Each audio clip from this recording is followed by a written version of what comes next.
Hey guys, it's Mike Monty, one half of Long Island's number one pro wrestling broadcast. And we want to reach out to all the fans out there who have supported our show to say thank you. Thank you for making 2021 one of our best years. And one of our best years was because of Anchor. Anchor, the way that you can have your voice heard. You can be just like us. Record your own podcast. Use the Anchor tools to edit your podcast. Use it on a phone. Use it on your computer. It's everything you need to make a podcast in one place. And best of all with Anchor, they're totally free. So be just like Long Island's number one pro wrestling broadcast, Monty and the Pharaoh. We're looking together for a great 2022. We've got huge guests coming on board. Oh, yeah. You're probably wondering why Jimmy's not here right now. Well, he's prepping for one of the best interviews we're about to have, and we're going to surprise someone with. So hang aboard with us, and don't forget, be like us and use Anchor. Good evening and welcome to Wrestling Rewind. I am your host, Angel Amoroso, and I am joined by my co-host, the Iron Man, Tommy Cairo. Hey, what's happening, Angel? And tonight on Wrestling Rewind, we are going to get into Wrestling Archives. So another episode of Wrestling Archives where you get to learn everything about wrestling history. And tonight we are going to get into the top 100 wrestlers of all time. I took my name out of there. I didn't want to sound like I was bragging or anything. You know, me too. Yeah. We don't want to sound braggy about it. So off we go. Number 100 actually. We're going to go 100 backwards. Eddie Gilbert. So I've said this before. Eddie Gilbert set the tone for smaller wrestlers today. He may not have been as creative as Rey Mysterio or Chris Benoit, but he was crafty enough to carve out a great career before his death. And of course, Missy Hyatt wasn't a bad distraction either. So very true. Number 99, Rick Steiner. While Scott Steiner was winning singles titles and being the bad man, he grew into. Rick carved himself out a pretty good career as a singles and tag team wrestler. He was part of Eddie Gilbert's stable in the UWF and later moved to the Varsity Club with Kevin Sullivan.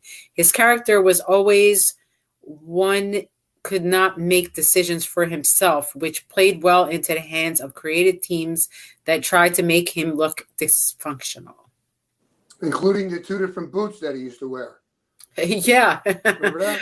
Always cute, right? Yeah. And then we have Gino Hernandez, number 98, a very popular wrestler in Texas who garnered many regional titles in WCCW and the San Antonio promotions. Hernandez loved the nightlife and loved the boogie, obviously, and the wrestling lifestyle. He and Chris Adams were a good young tag team that feuded with the Von Erichs during the early 1980s. And then we have number 97, Ricky Morton. I personally believe he could have been a world champion. A great personality as a member of the Rock and Roll Express. Ricky Morton was the lead in his tag team with Robert Gibson. He feuded for a bit with Ric Flair and proved that he could be equally adept at singles matches. He stuck with the NWA tag team scene and won the NWA World Tag Team titles 4 times. So, and then we have Lex Luger, a big muscle-bound freak who was a good wrestler and a member of the Horsemen, but he could not draw as a champion. He spent time in the NWA, WCW, and the WWF. Luger was a body with power and not much else. I don't know. I don't think I agree with that. I don't know. I was a fan of his, even though I knew he wasn't. Well, listen, he came through Hiro Matsuda, so I don't think he could have been too bad. Yeah, I mean, if you could work in Japan, yeah, right? I mean, you're trained by a guy that broke Hogan's arm or leg or whatever. They're not going to let you go out there with saying you were trained by them if you weren't halfway decent. I just think it's the way they used them. Right. These are not opinions coming from me, by the way. These are taken from Bleacher Reports that have been collected by polls and votes and all that stuff. So this is not me saying this. Oh, I know. This is from other sources. So moving on, we get to number 95, Abdullah the Butcher. Blood and gore were his specialty. Abby was one of the most feared men in the business and one of the all-time heels. He was an international star who made his money beating people up and more importantly, cutting them up. The ring was his playground, but honestly, the outside of the ring was his backyard. Abdullah the Butcher. And number 94, Owen Hart. I did not want to leave him off this list. Owen Hart could have been a world champion in any wrestling promotion. He also would have been better than brother Bret Hart if he had been able to live up to his full potential. He probably could have been one of the greatest of all time. Yeah. Absolutely. Number 93, Magnum TA. He was scary good, and it would have been only been a matter of time before he was the NWA world champion. Yeah. He started out in Florida territory and then moved to Louisiana promotion under Cowboy Bill Watts before finding a home in Jim Crockett Promotions. Terry Allen was a great mat wrestler who could also brawl if he needed to. He feuded with the likes of Wahoo McDaniel, Nikita Koloff, and Tully Blanchard in epic feuds that helped him define the course of the NWA in the early 80s. Yeah, he had that accident, and that was it. Yeah, it was great. It was really a tragedy when he got into that car accident because he was really at the top of his game at the time, and it was like, wow, like what a blow.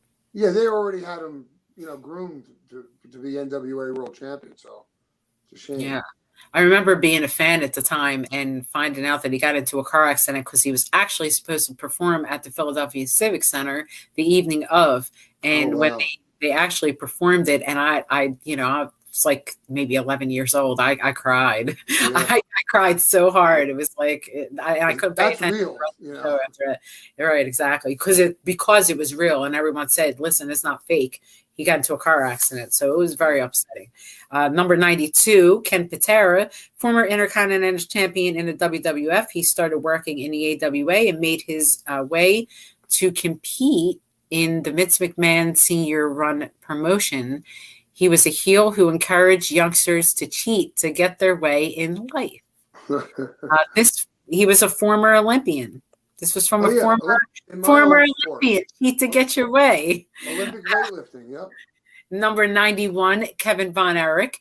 David Von Erich was supposed to win the NWA World title, but passed away. Kerry Von Erich won the NWA World Heavyweight title, but it was not his time.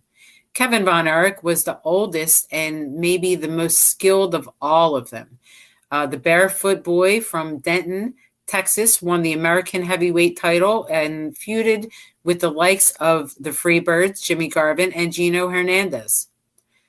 His only surviving member of the family was he is the only surviving Von Erich.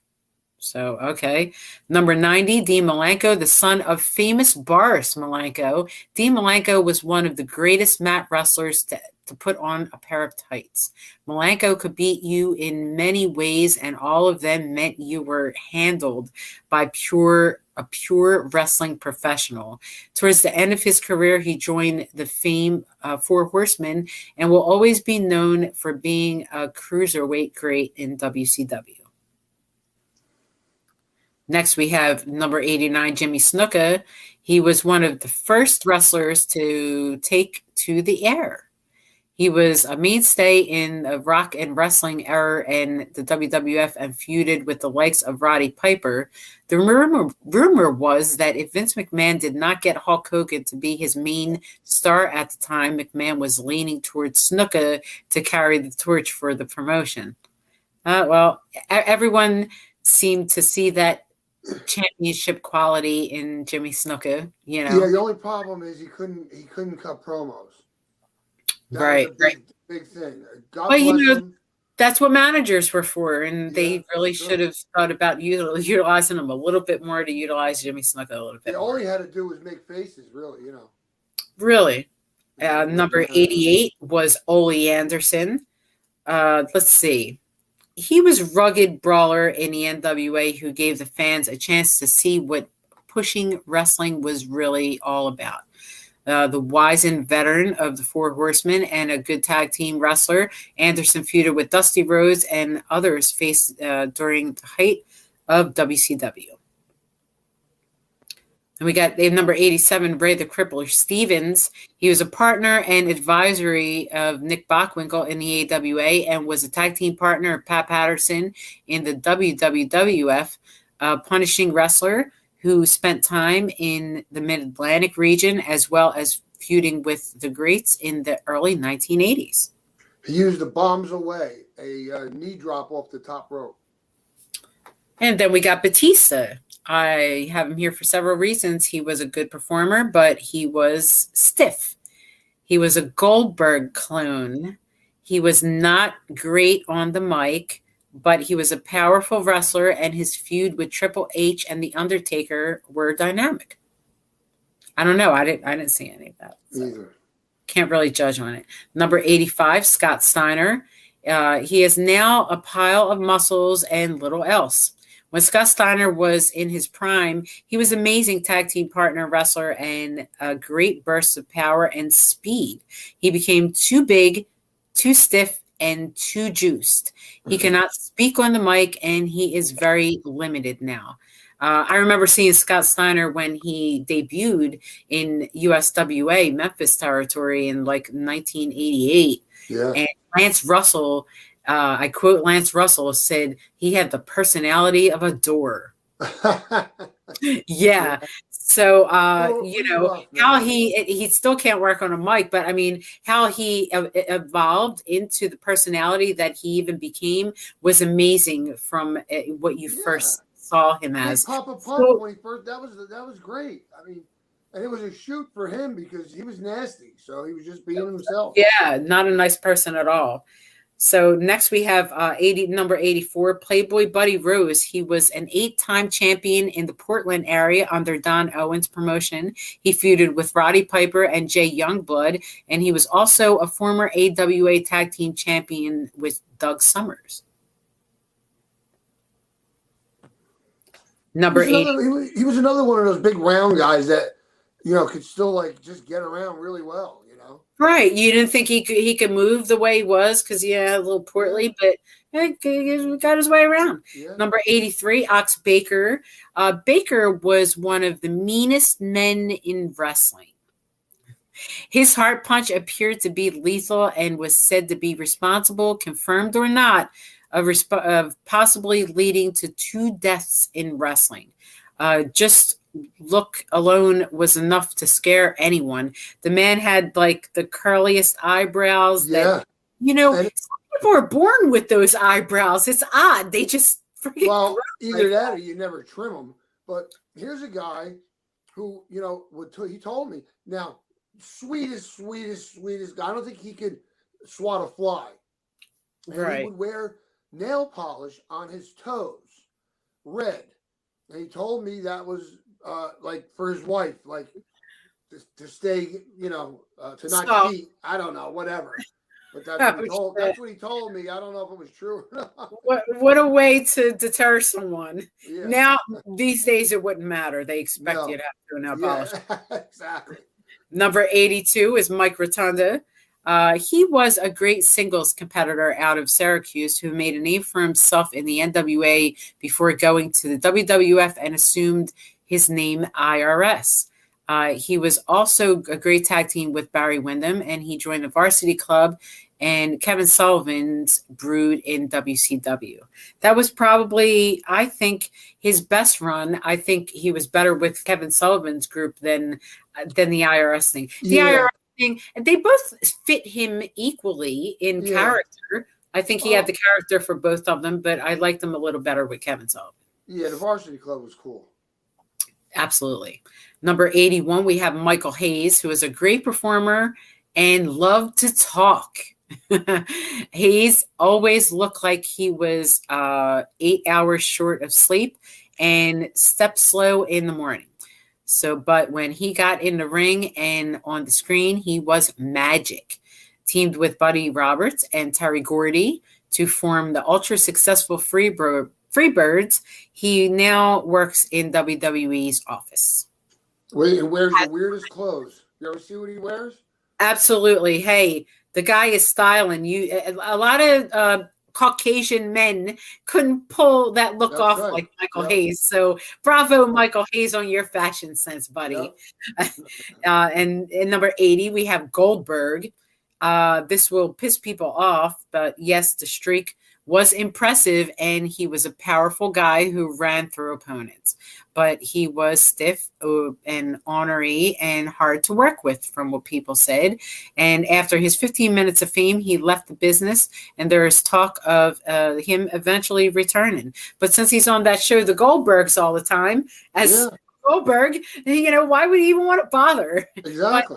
But I guess, for the money and everything. He's a character that actually, did a lot of other things other than wrestling and in entertainment, and bravo that he could move on like that and have a personality to be an actor. Yeah.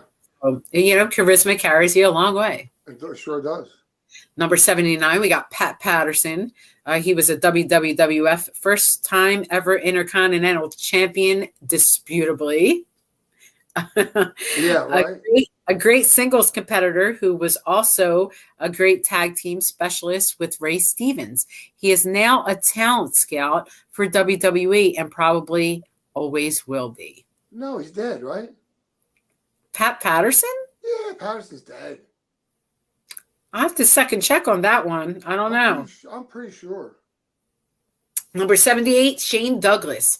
He was a great competitor in the NWA and ECW. His biggest claim to fame being a lifelong friend of Mick Foley, and upon winning the NWA title, he declared he did not want to be a champion in that organization and helped to catapult ECW into mainstream wrestling. No one likes what he did with the title. I'll go out there. I'll put it out there and say it. No one likes what he did. Who was that, Shane Douglas? Yeah. Yeah. Oh, that's the number one rule you don't break. And he should have known better. Just like other people should have known better. And for them to even have a place in the business to still be talking about it, to me is disgraceful. They should have been thrown out, blackballed. Exactly. I have to get back to this. More on Shane Douglas. I thought it was a disgrace, and I'm not the only one. I'm sure we all share that feeling of anyone throwing down a title belt being as disrespectful as he was. Yeah, and not only that, Dennis was good to us. I mean, Dennis was good for wrestling. So why would you do that to somebody? For what? For what's the purpose? You're utilizing your Pete. Yeah, there's real no gain in that. It really isn't. Pops for Paul. Yeah, it's just their way of playing out their little scene. It has nothing to do with good business, bad business, otherwise. It's just them, playing out their little scene, a little puppet, scene that they got going on. Okay, I think I went to Ole Anderson. Did I mentioned Ole Anderson? No.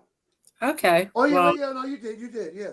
I'm pretty sure I did. Yep, you did. Ray Stevens. We didn't get the Ray the Crippler Stevens? Yeah, I mentioned No, actually we did. Yeah, because I said he did the thing off the top rope. We did. Okay, so I think you're going the wrong way, no? No, we were on the franchise Shane Douglas, who threw that title down disrespectfully, number 78, and we are moving on to AJ Styles, number 77. He is a TNA original, first man to hold all three major titles in the company. He has been a heel and a face, and true face of the company. Jeff Jarrett started 9 years ago. He is still a main attraction and could get another title shot in the TNA World title. I think AJ's great. I always thought he was really, really talented. And then we got the Honky Tonk Man, number 76, Wayne Ferris. Gimmick was good. So good, it took him to the circus in the WWF. He held the Intercontinental title, but never got a shot. at the world title. He was known for using the guitar as his weapon in most matches. Yep. Good guy. Great guy in the locker room. Yeah, why not? Funny guy. Yep. Once told me him and Greg Valentine decided that they thought that I was definitely going to be the next Sherry Martel in history. Wow, Biggest compliment I probably ever You received. should have been. Right.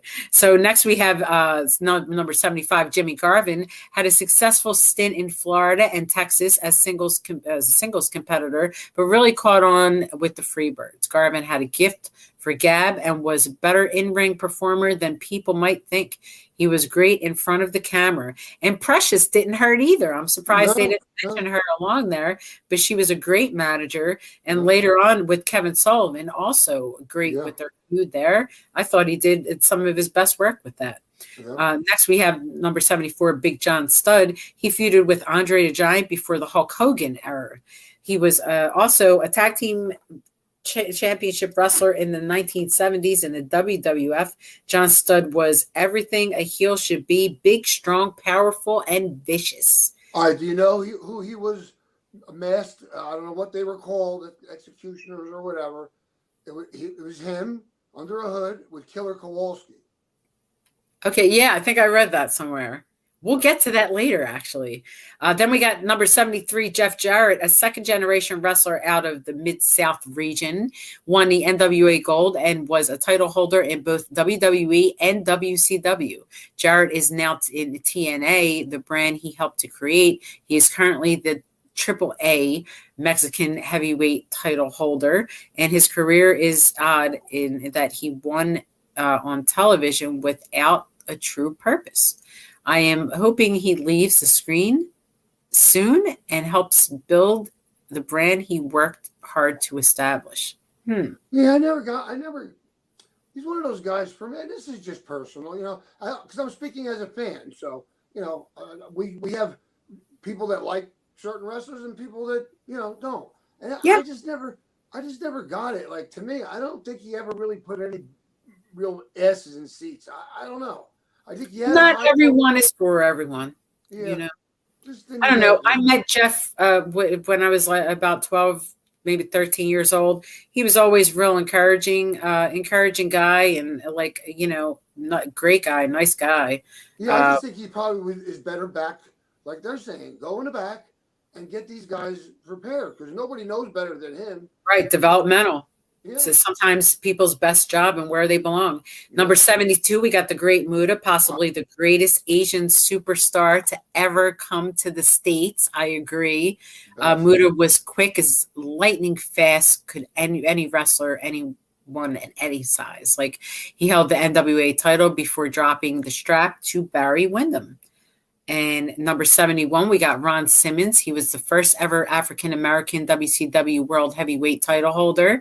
He was also a mean son of a bitch, strong and powerful. He was a member of Doom with Butch Reed, and later a member of APA with Bradshaw. You do not want to cross Ron Simmons. So, great guy. Number 70, we got Christian. I know many of you might think that this is a little low. In TNA, he proved to be a great singles wrestler. In WWE, he needed Edge to be great, but he won the world title twice in the last 3 months on SmackDown. But this may be the last time we see Christian win with the title around his waist. This might have been a report from a while ago, actually. So. Okay, so number 69 is Booker T. He was an amazing tag team wrestler as a member of Harlem Heat, which his brother Stevie Ray. As a singles competitor, he won the WCW world title on several occasions. Booker T was pretty good on the mic, and his wrestling was above par. His wrestling was amazing. Yeah, that's what you should say. Very athletic. Very. Next, we have number 68, Adrian Adonis, a heel in the AWA and the WWF. He had a success as a singles wrestler, but was best known for his tag team work in the AWA with Jesse Ventura in the East-West Connection. He was a WWF World Tag Team Champion with Dick Murdoch in the WWF. He was as flamboyant as any wrestler ever. But don't let that fool you. He was also one son of a bitch and mean and evil, like the queens of today. Yeah, but so talented. I can say that.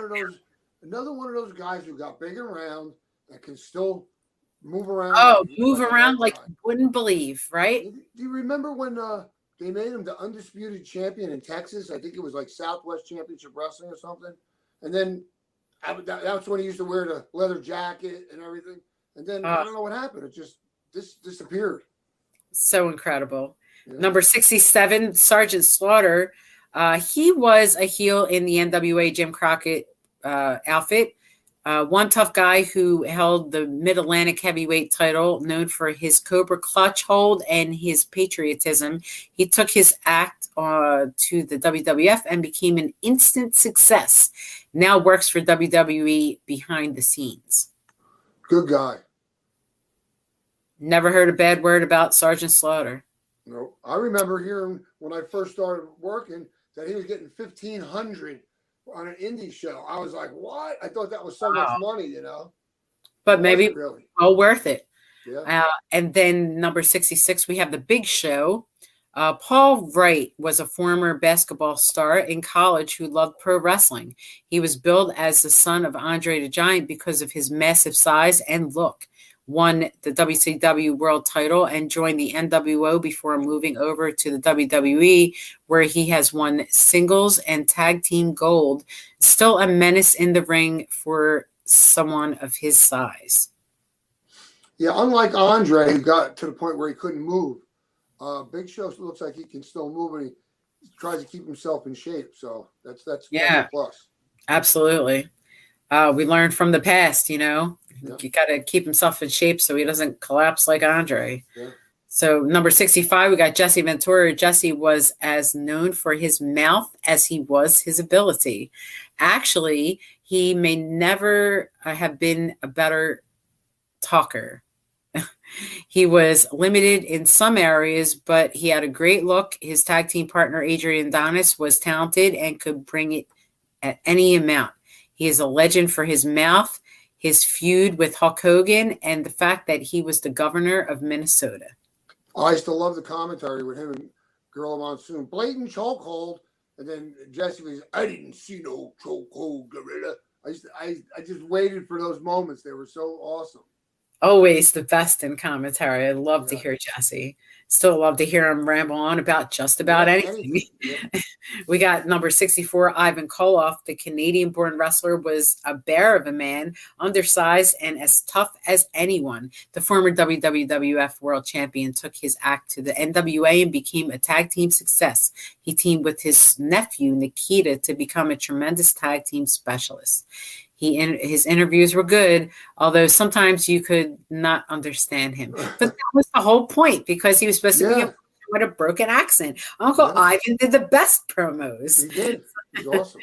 So, he was and not then a small guy either. He was every bit of 5'10", he was 260 when I wrestled him. Yeah, but stocky, real stocky and muscular, very strong. And then number 63, we got Bruiser Brody. A man whose legacy has gotten greater well after his death. Brody was one of the meanest SOBs in the business and an independent wrestler if there ever was one. He traveled to Texas and Florida and other promotions and worked internationally. He was a wild card who could work only if he liked the promotion and the outcome for him was profitable. So there's a lot of great things we could say about Bruiser Brody, and tragic how he met his death. I mean, just such a horrible story. But that's another story to get into. Number 62, we have Kevin Sullivan. The Taskmaster was one of the best at playing mind games with his opponents before matches. I always said Satan wore purple tights in the ring, and Kevin Sullivan best exemplified that. His darker satanic following also led to numerous feuds with Dusty Rhodes and Barry Windham in Florida, as well as feuds with Mike Graham. He also managed the likes of Mike Rotundo, Rick Steiner, Steve Williams, Jake Roberts, and Purple Haze. Yeah, Kevin's something else, boy, and the sweetest guy in the world. Yeah, known Kevin for a long time. Great Yeah. guy. Number 61, Carlos Colon, another international star who helped promote wrestling in Puerto Rico. Colon helped build the World Wrestling Council and its champions in his homeland. He wrestled Ric Flair on several occasions, even beating the former NWA champion, but the title never changed hands and the victory for Colon was never recognized by the NWA. I remember all the knockdown, drag-out fights that he had with Rick Martel that were probably the bloodiest feuds in Puerto Rico at the time. Just one of the worst foreheads in history, too. Oh yeah, absolutely. You know why? Guys either go down or they go across. He did both. He's got like a checkerboard right. in his head. It's like cross. And next we have number 60, Giant Baba. Shoshi Baba helped to build the legacy of Japanese wrestling. As a 3-time NWA champion, he was also one of the most feared big men in wrestling. Baba, 6'10", had a drop kick that was lethal, and he was a barefoot wonder who moved with great speed for his size. Another, not fat guy, but big guy who you would think, oh, he's so tall that it's going to hinder him. And it didn't affect them one bit. No. Probably actually made him more impressive and better at, as a visual. And number 59, we got Kevin Nash, the other half of the Outsiders. Nash was tall, powerful, and when talked, he bellowed. As a WWF wrestler, Diesel, he won WWE Gold, and then he moved over to WCW. He won tag team title gold with Scott Steiner and the WCW title, as well as part of the NWO, also known as the Booker, and part of the WCW creative team. Number 58, we got Dr. Death Steve Williams, a great amateur wrestler who was also a brawler. He could mix it up with everyone. Spent time in Bill Watts' territory and then thrived, then moved to WCW where he joined the Varsity Club with Kevin Sullivan. He never backed down from a challenge. Yeah, him and Terry Gordy, they didn't mention there, but very big in Japan, highly respected in Japan, made a lot of money on it. If Terry Gordy's not on this list, I'll spit on my own floor. Yeah. We got number 57, Tully Blanchard. The 4th member of the original 4 Horsemen, Blanchard was cool, cocky, and sure of himself. He was great either as singles competitor or as a tag team partner for Arn Anderson. His feuds with Dusty Rhodes was one of the best ever feuds in the NWA. The ones I remember the most, actually, is he was managed by Dark Journey at one point, and then J.J. Dillon, and the great feud. Number 56, Vader. He was tough as they come. Leon White became a menace in WCW and in wrestling in general. A WCW world champion and a known brawler in the business. He carved out a decent career after his days were over in the NFL. Yeah, big in Japan also. Could you imagine seeing a guy like that barreling at you down a field with a foot? You got the football in your hands, and here he comes. He had a great reputation until almost a one-armed, flip-flop wearing Paul Orndorff knocked him silly. All right. So, and then number 55, we have Wahoo McDaniel. He had the hardest chops in the business. Wahoo McDaniel was a hard-nosed, old-school wrestler who helped make Ric Flair a champion and a legend. McDaniel was known as no-nonsense wrestler who won many regional titles in the Carolinas in his prime. So, yeah, when he would chop someone's chest, you would hear it in the nosebleeds, man. Yeah. Number 54, Rey Mysterio, the smallest giant in wrestling. Mysterio was a proven commodity when he came to WCW and was a cruiserweight champion in that promotion. He won the hearts of fans worldwide when he won the world title in the WWE and continues to be a main attraction everywhere he goes.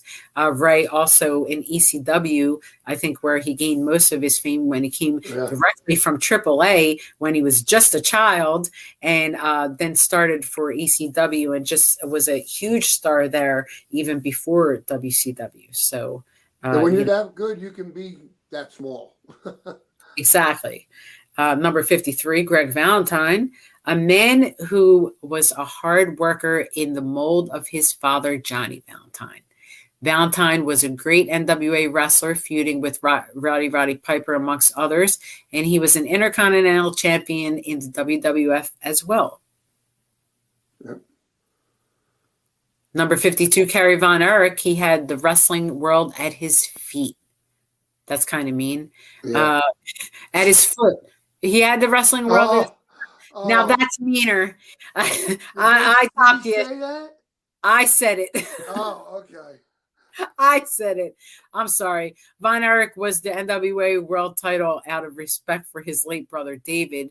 He was a world-class athlete and a champion in world-class championship wrestling and an intercontinental champion in the WWF. His drug use and poor decisions led to his suicide. Oh, what could have been Kerry Von Erich. But Number I'll tell you 51. something, having that prosthetic leg until somebody pointed out to you. You would never known. Think about that. You would have never known. How do you walk down the aisle not looking like you got a fake leg or foot, let alone work in the ring? And I didn't see anything diminished about his capabilities at all. Not at all. Just incredible. Incredible. Yeah. So that's when you're a good wrestler, you're able to hide stuff with certain. That in itself is amazing to me. Amazing.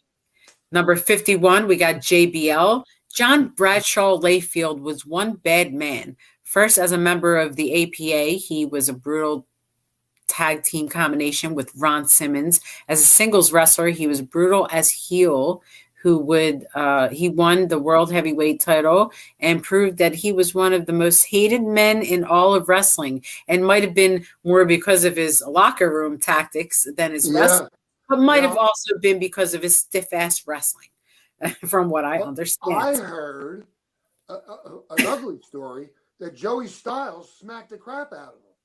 Oh, is that so? Good for Joey. Joey weighs like 160 pounds.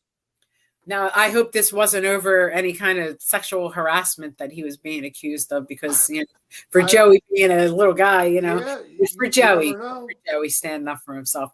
Number 50, we have the Iron Sheik baby, and he had just as much to do with ushering in Hulkamania as anyone. He was defeated by Hulk Hogan after the Iranian champion beat Bob Backlund. Big, strong, and lots more powerful than most people think. The barrel-chested wrestler was great at selling for his opponents throughout all the years. And Sheiky Baby still alive and at it with his and everything. The A to the Z. Yep. Number 49 is Mr. Stan Hansen. The Lariat was one of the toughest men to get into the ring. A popular wrestler in the Orient and former AWA champion. His running lariat was one of the hardest finishing moves in professional wrestling. I took a lariat, but not from him. Number 48 is Chris Benoit, a great cruiserweight who won the gold in both WCW and the WWE. Benoit was known for his quick moves and powerful takedowns. He battled bigger men and beat them with his strength and determination. He died too soon to know his true greatness in the ring. Well, that was his fault. Yeah. He died too soon. Like I said, I didn't write this. I'm just reading it. So some of these opinions, they're not mine. I'm just spouting them out. Number 47 is Pedro Morales. He was one of the best in the WWF, a former Triple Crown winner and tag team specialist. He also captured the WWF world title. He was crowned favorite in his era when he and Bruno Sammartino reigned supreme in the wrestling promotion. Yeah, as a matter of fact, he had a lot of sellouts. Back to back right after Bruno. People wouldn't maybe expect it, but he had as loyal Hispanic and mixed Italian Sure. following as Bruno had Italian. So, the Sure. Hispanics and the Italians were all living together. All So together, right? yeah, so that string of sellouts continued. Pedro had quite a few of them. They don't say how many, but I remember reading it somewhere. It's not often stated, but yeah, he was right up there. And then we got number 46, Randy Orton. The third generation star is getting better. He is learning to sell more for his opponents. He is learning to be better on the mic, and he will be a world champion again. This obviously was some time ago. Number 45, Kane, the other man from the underworld. He is such a great performer. Glenn Jacobs has become this character. A man who can stand on the top rope at his size and his speed and agility. And even in his 40s, he can still, hold the title, be a title contender. Yeah. But now I guess he won't, since he's the mayor of what is it? So he won't be doing that right now. However, number 44, we got Mick Foley. I'll be professional. He parlayed different characters into world title holders. I am not a real fan because I think he is a cartoon character piece of shit who transformed himself into a wrestler, but his love for hardcore wrestling and his fan appeal made him great. As his ability on the mic helped him out, but he's still a piece of crap in my eyes. Yeah, absolutely. And I'm going to go out there and say you're a piece of shit. Number 43, Eddie Guerrero. It's our show. We say whatever we want. That's right. That was Latino heat. Lie, cheat, and steal. Eddie was fantastic in the ring. He and Rey Mysterio brought back then a love for luchador wrestling to the mainstream of the WWE. He was the world champion and was gone from the ring way too soon. And I think we all agree on the loss of Eddie Guerrero being very tragic. Yeah. Number 42, Edge. He could do it all. A great tag team wrestler with Christian and a multiple title winner on his own. Known as a good mic man and a terror in the ring with his spear. He retired due to injuries way too soon. Number 41, we got Scott Hall, an enigma in wrestling circles. He was a singles wrestler in the AWA in Florida. He was also a world tag team champion in the AWA with Kurt Hennig, a big, strong, and good-looking guy who traveled the WWF and became Razor Ramon and feuded with Shawn Michaels. Left the WWF and traveled to WCW and became part of the greatest invasion story in the wrestling history, the NWO. Hall's Demons have been the only thing that has held him back in wrestling. I don't think anything's held him back, actually. I don't know what they're talking about. Yeah, I guess just the public part of his, addiction. Maybe they're referring to that. Maybe everybody's got problems, but he was always on top, always a good worker, and always had a great spot. So being held back, I don't know about that. The number 40, we got Tito Santana. Mercedes Solis never had a bad match ever. He was a great tag team specialist and an Intercontinental Championship holder. Never made it to the top of the WWF, but he was a crowd favorite. I don't know how they're saying he never made it to the top if he's the Intercontinental Champion, a real one, by the way. Tito. It's still working. Tito Santana still working in 2022. Number 39, Chris Jericho. He is one of those guys that just needed the right push to get started. As a champion in the WWE, he is more than anything a great mic man and a Roddy Piper-like performer. He can do so many things off the ropes and on the mat. He is hopefully going to make his return soon, as he has in AEW, as I understand. Yeah. Looks a little bit like Glenn Osborne for some reason. Yeah, and his body, something happened. I mean, everybody, but he got old is what happened. No, he's one of those guys. There's a phenomenon. Kofi Kingston has it. A couple guys have it. After a certain amount of time, something happens to their chest, and they lose their chest. It's been a subject that I've seen on YouTube. So Odd. yeah, apparently there's quite a few people that have it. Huh. It's like the sunken thing. I Yeah. know what you're talking about. Yeah. Yeah, I think matter of fact, I think Scott Steiner has it. Right. Okay. And then number 38, we got Bob Backlund, the last real hero before Hulk Hogan era in the WWF. Backlund did not want to let go of the strap he earned, a great wrestler who was an accomplished amateur wrestler. He was also one of the last great technical wrestlers in the WWF. So, yeah, he's and one Bob of those guys Backlund still working, yeah, right? But he's one of those guys that had a hard time separating the fact that he could beat almost any of these guys, and then he had to lay down.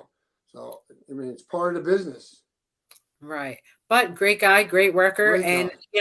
always stayed in great shape, great gimmick, Yeah. still working. I saw him on a talk show not too long ago for something. I don't know. It was hysterical. Super But intelligent, also very smart. oh, very smart. Yeah. And then with number 37, we have Rick Martel, wrestled in the AWA, WWF, and WCW.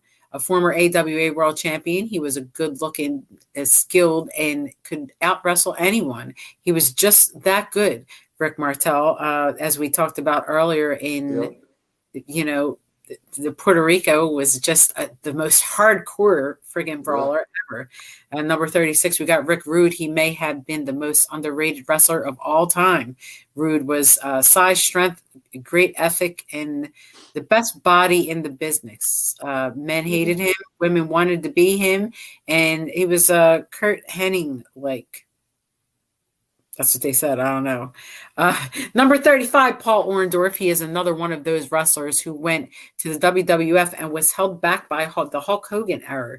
I disagree. He was a tremendous wrestler in the NWA and then in the WWF, and was a classic heel who fought Hulk Hogan and teamed with Roddy Piper in the first WrestleMania. I think he could have been a better WWF champion who could have carried the company. Probably. He was more believable and more intense, where Hogan had that more of a kind of goofy, promo. Just a bigger guy at the time, time, place. Number 34, we got superstar Billy Graham, the Pythons, the attitude, and all-around power. That is what Billy Graham was known for. A habitual steroid user. He was plagued after his ring days and spoke openly about how the drugs affected his body. It's trying to discourage people, which I thought was a great thing for him to do. Yeah. Number 33, we got Jerry Lawler. He could do just about anything and usually did, and usually still does. No one in Memphis was as popular as Lawler, except for maybe Elvis. As champion in the AWA and a regional title holder, Lawler helped to create CWF and the Southwest Territory with Tojo Yamamoto and Jerry Jarrett. He still wrestles from time to time on the indie circuit. His son, Kevin Lawler, runs a promotion, and, still he works for WWE and local independent circuits. It's true. Number 32, Bruno Sammartino. He was a WWF and WWF during his 8-year reign as champion. The northern crowd identified with the working class persona of Sammartino, who won over the fans and feuded with the likes of Billy Graham, Ivan Koloff, and Big John Studd. One of your hero, right? One of your favorites, Bruno Sammartino. That's how I got involved. Then we have number 31, Larry Zbyszko, rough and rugged and always with a scowl on his face. I think that was just his face.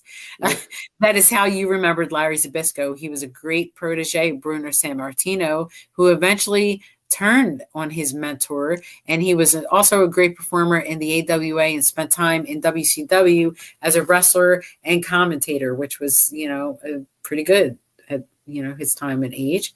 And number 30, we got Ted DiBiase. He was a great regional performer in the NWA and Louisiana Territory. He was an amazing performer in the WWF as the $1 Million Man. His legacy as a heel or face was, cemented by his character in the WWF as he feuded with Dusty Rhodes. When he came to WCW as the manager of the NWO, he became popular again. I don't think he was ever not popular. No, always on top. Number 29, Triple H. He rose to fame in WWE after being let go by WCW. Big mistake. He is known for his intimidation and his power. As a member of DX and Evolution, he was the leader, the standard, and one of the reasons the Attitude Era worked so well in WWE. Next, we have number 28, Barry Windham. I think if circumstances were different, Barry Windham would have been the best world champion ever in the NWA. I agree. Tall, lanky, and ultra talented, the son of Blackjack Mulligan. He rose to fame in the Horsemen and even held the NWA title. He could have been even better. He had the Western States Heritage title. Yeah. He had the TV title. He had the world title. I mean, he did have a lot of titles. And, Barry Windham, absolutely. The whole Windham family, like just very talented. Filled with talented wrestlers. Number 27, the fabulous Moolah. If you get a title for over 30 years, then you get a spot on this list. Moolah was the standard for female wrestling, period. She beat opponents after opponents, and when she lost to Wendy Richter at WrestleMania, an era ended in women's wrestling that can never be captured again. Not unless they give somebody else the title for 30 years. Yeah, I don't think that'll happen. Every week it changes, right? Number 26, Jake Roberts. If Jake Roberts had been seen the entire time he was wrestling, think of what could have been. Poor Jake. A good in-ring performer in the NWA is a tag team partner of Barry Windham, a trip to Florida that led him to an alliance with Kevin Sullivan, and then a trip to WWF where he wielded a snake and made millions. I think he's still in recovery. He went to that DDP years ago, and last I saw, I think it was fairly recent, he looked fantastic. Well, Roberts left the Demons to get him, and they took him away from his fortune, his soul, and his ability. He could have been better than he was. But as you said, he's recovering. Yeah. He's doing the DDP yoga and all that program that all the guys jump on. So hopefully, Jake will hang in there a long time. He's had a tragic past, tragic family, a lot to deal with personally, and, wishing him all the best. Number 25, we got John Cena. I don't like the vanilla of his character or the fact that he continuously gets the WWE title, but 10 titles, you cannot deny what he has done for the business and the WWE brand. I'm hoping the WWE creative team will work on giving his character an edge and maybe a heel turn if he was a leader of the conspiracy that would so rock. I don't know how long ago that would have been. Yeah, I don't know. I don't know even know what the conspiracy is. Some of this stuff is pretty old, but, bear with us. Well, Number 24. I think the fact is we don't know about it because we really don't. It's Wrestling Rewind, so we're rewinding here. It could be from any time. Yeah. Number 24, Ricky Steamboat. He was a WCW World Champion. Steamboat was a great showman and consummate wrestler in the 1980s and 90s.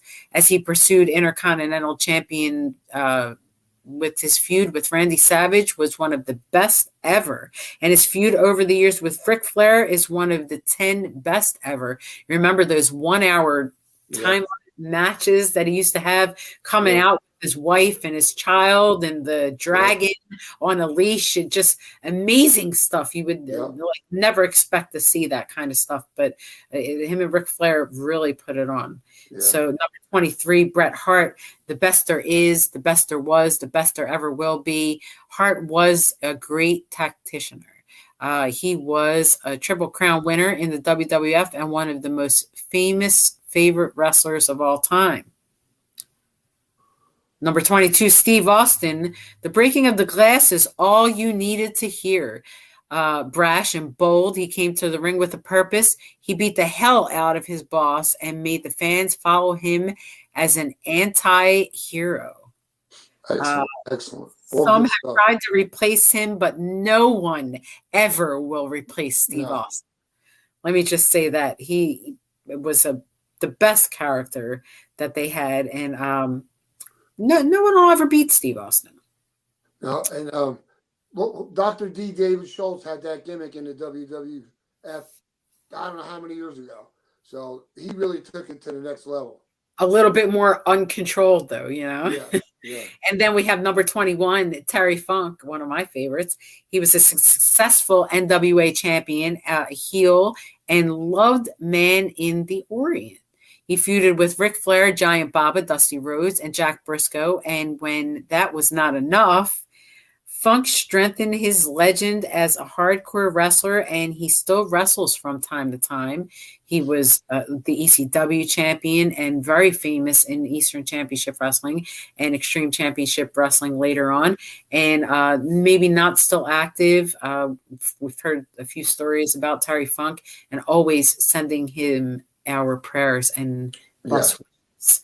Number 20, we have Nick Bockwinkel, a great wrestler who was named Nemesis of Verne Gagne. He was also successful in WWF and was world champion in Greg Gagne's promotion. Bockwinkel once said he raises his arm everything he hears someone count to 3. He raises his arm instinctively every time he hears 3 count. As a wrestler, I think a lot of people do that. That's pretty good. Number 19, Roddy Piper. Hot Rod was a favorite as a heel or a face, both in NWA and WCW. Roddy Piper had huge feuds with Hulk Hogan, Ric Flair, Ricky Steamboat, and Jack Briscoe over the years. The best thing about Piper was his ability to talk and make sense of everything he said, regardless if it did not make sense at all. So Roddy Piper, definitely a favorite. Should probably be number 1 on that list, really. Yeah. Number 18, we got Andre the Giant, maybe the most popular wrestler ever in the wrestling business. Who could not love Andre? He was the biggest, the strongest man ever to be in a ring. And when he wrestled the greatest friggin' matches of all time, it only made his legend that much bigger. Nobody will ever be as greater or as larger in life than Andre ever was. All the funny stories about Andre we could get into another time. Yeah. Number 17, Sting. The icon is still in great shape. A world championship in WCW and TNA, Sting has relied on many personas over the years to reinvent himself and keep himself fresh in the minds of the fans. Sting is better as a face, but he played the heel role on different occasions in WCW and then in TNA. He is moving towards the end of the career, but still looks like he could teach the younger generations a thing or two. Sting also moved into acting. He did that for a little while, which I don't think was very successful for him, but at least he took a jab at it. Real religious guy, was known for ratting out all the other guys on the road that cheated on their wives. Wow. But, him and Lex Luger, religious guys. So they kept themselves still active. Number 16, Arn Anderson. Not many can say that they were better than Ric Flair. This may have been the case with Arn Anderson. As a running mate in the Horsemen, Arn Anderson held more of his own in the ring as a singles and a tag team champion. He gave a better interview, and he was just as talented and could have carried the NWA if he was just given the opportunity. I don't believe that at all. Yeah. I mean, he had a very physical, aggressive style, but with that like balding head, and he should have shaved his head or something. If he would have always kept J.J. Dillon there, maybe he would have been good, because honestly, his mic skills, as much as he talked, very stale. Very stale. And although I have my own harshness against Arn Anderson, but I don't think he carried shit. Number 15, we got Kurt Hennig, the son of Larry the Axe Hennig and father of Mike McGillicuddy.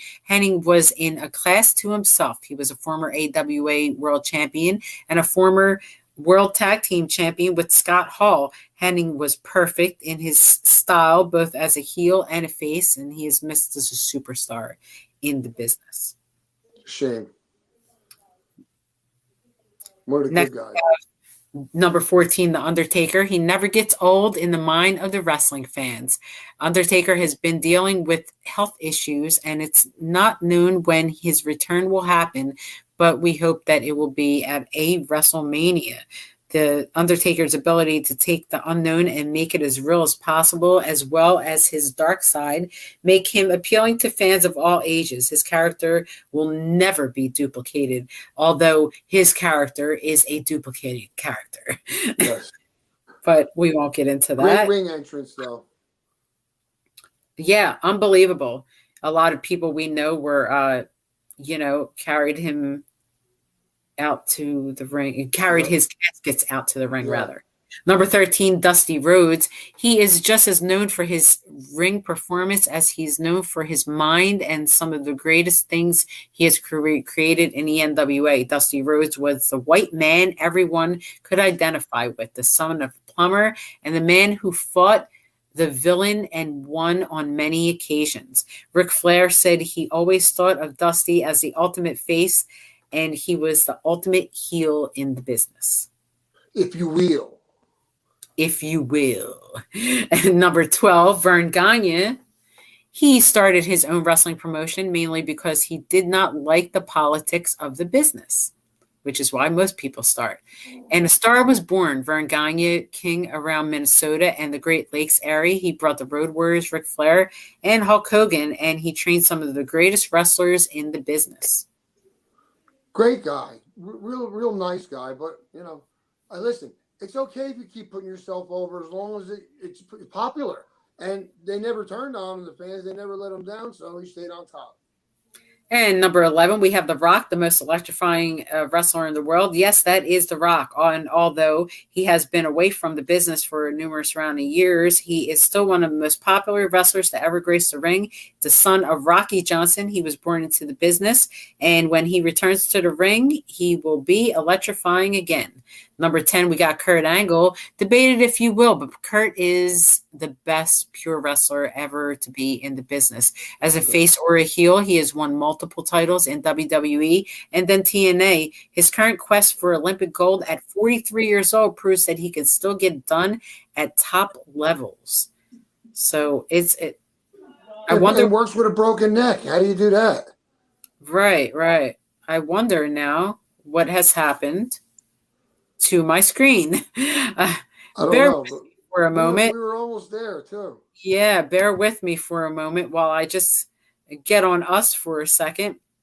And I'm going to get back to that. But so far, what do you think of this list, Tommy? Well, who do you think we haven't gotten to that we need to get to? Well, listen, maybe that's a cliffhanger. Start off. No, we still got a few more minutes, and I'm pretty sure that I would say that I would hope that there's going to be some names coming up that I was expecting, but we're getting pretty close to the end here. Yeah, well, like you said, who knows who made the list? The guy could be psychotic. Exactly. Trying to get there, and we're getting there. I think that they covered maybe not enough of the Gotch error or the golden error, and errors that I would have really liked to have heard, who their best was back in those errors. And maybe we'll get to those another time because they're, the top 100, there's a lot. Yeah. And let's see, we were on 90 what? Not really sure. Did we get the Giant Baba? Yes, we did. We did, yeah. Yeah, Kevin Nash. Yes, okay. So this is what I'm going through right now. Just looking to get back in our spots. Sometimes this happens when you're filming and it's like, we've film time. But we like to get people informed in who the wrestlers were of the past and who's considered the top 100 and, just different facts about wrestling that you probably should know before watching it or maybe even getting into it as a wrestler or performer. That's for sure. Everyone should know these facts. So we did get to Eddie Guerrero and Edge. I'm going to take this back to the share screen in a moment so we can get to where we are. Let me get back to the share screen so that people could see what we're seeing here. We got the Rick Rude, Paul Orndorff, and we're down to like I think 12 or 13. Billy Graham, and getting there as quick as we can. Not all of us have the best connections, so we work with what we have to bring you the best in Wrestling Rewind. We're taking you back by taking you back, right? Digging up those archives. Yeah. So we got to Sting, Arn Anderson, Kurt Hennig, The Undertaker, Dusty Rhodes, and we're getting close. Number 11, The Rock. The Rock, yeah. Number 10, Kurt Angle. Yeah. And we're back. Number 9, Randy Savage. Macho Man was as good on the mic as he was in the ring. The NWA star moved over to WWF and was instantly a success. His character, whether face or heel, was loved by fans and all ages. His love for Miss Elizabeth and subsequent marriage made everyone shed a tear. I don't know. I thought he was kind of abusive, to be honest. Yeah, I don't know how he was backstage. Well, they said for sure he used to lock her away somewhere in the in the building, so he must have been a little nutty. Right. Very protective. Number 8, we have Buddy Rogers. He was the original Nature Boy. Buddy Rogers was flamboyant in the fact that he played the role to perfection, even challenging the current Nature Boy, Ric Flair, over the title, The Real Nature Boy. Number 7, we got Shawn Michaels. Maybe this is where more debate happens. Michaels could have been a great match with He could have had a great match with just about anyone. He was just as a flamboyant wrestler who won the WWF Triple Crown. He is also the man to make Ric Flair retire. Number 6, we got Lou Thesz. Here comes some guys.